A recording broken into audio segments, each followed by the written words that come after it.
Hey, welcome back to another YouTube tutorial. In this video, we will learn on how to increase the speed of the mouse. For example, this is the normal speed of this mouse. I'm moving, so I want to, speed it up. What I have to do? What you have to do is go into the search bar and search for control panel.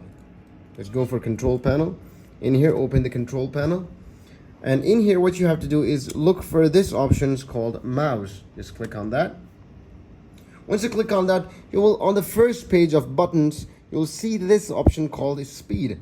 So if I increase it and press on apply, you can see the speed will increase. It has increased compared to the before. But if I click OK, you can see the speed of my mouse is like woo. And if I want to go back and slow the speed, I can, just select this and slow it down and click on apply. You can see the speed. I have to move the mouse very hard to go and change the speed. So if I bring it to normal, I'm going to click on mouse and bring it to normal in here. So this is I guess normal size, and click on apply and click on OK. So this is how you can change the speed of your mouse cursor in your Windows computer or laptop. If you find this video really helpful, make sure to leave a comment below and subscribe to this channel. We'll see you in another video. Keep visiting Tides Schooling.